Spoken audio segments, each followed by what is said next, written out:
Have you ever wondered how to find real, deep meaning in life? How to go from just, our everyday human experience to something that feels divine? Well, that's exactly what we're going to dive into. It really all starts with this one question, doesn't it? It's something people have wrestled with forever. How do we actually live a life that has purpose? So let's explore a really powerful spiritual take on that exact question. All right, first things first, we have to start with a truth that can be a little tough to swallow, but it's absolutely essential. If we want to find real meaning, we have to start by understanding our own impermanence. I know it sounds simple, but this is the foundation for everything else. Truly realizing, deep down, that our time here is temporary. Now, this isn't meant to be depressing. It's actually a powerful reason to live with incredible purpose. And, this idea of things being temporary, it extends to our connections with others. Our relationships, which are so, so important, are still part of this fleeting world. They're, as it says, confined to the living. And this realization sets up a really interesting contrast, which leads us right here.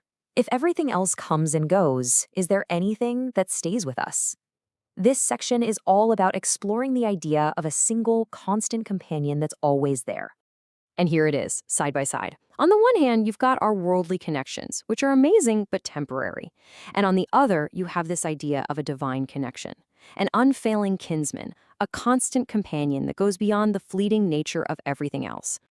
Okay, so if we accept that idea, what are we supposed to do? How do we put this into practice? Well, this next part is all about action. It's about the real, tangible steps you can take to walk this path. So what does this path look like? It's broken down into 3 pretty clear steps. It starts with an act of humility and seeking wisdom. Then, number 2, comes the hands-on part, doing good deeds. And the result? Number 3, that's the internal change, finding peace, truth, and virtue. It's a journey from the outside in. And this right here, this is the core message. It's not about your status or your possessions. At the end of the day, according to this philosophy, the only thing that truly protects you, the only thing that lasts, is what you do. Your actions. We've talked about the starting point, impermanence, and the path, sacred action. But where is all this heading? What's the final destination? Well, our 4th section lays out the ultimate goal of this entire journey. So think of it as a 2-stage rocket. The first stage is to achieve proximity. You get closer and closer to the divine through your devotion and your actions. But it doesn't just stop there. The final stage is to dissolve that distance completely, to actually become one with the divine. And there's a word for this whole process, to divinitize.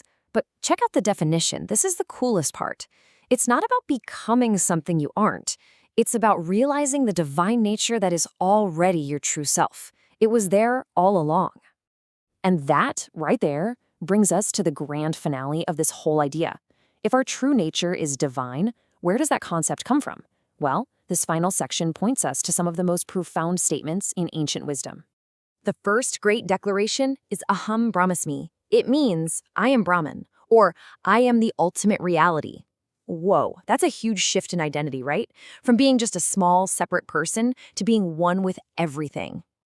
And the next one gets even more specific. I am Atma Brahma. This means this self, your individual soul, the very essence of you, is Brahma. It's saying that the divinity isn't just out there somewhere, it's right here inside you. And then, maybe the most powerful one of all, because it's spoken directly to you, Tut Twam Asi, that thou art. The teacher is looking at the student and saying, that divine reality we've been talking about, that's you. So, you see, these aren't just some ancient phrases to memorize for a test. This is a call to action. The idea is to take these truths and build them into a deep conviction, to live it out with confidence and with courage. And that brings us all the way back around. We started with these huge cosmic ideas, and we end up right here, in this moment, with a very simple, very direct question. Because if this whole journey is built on action, then it all comes down to this.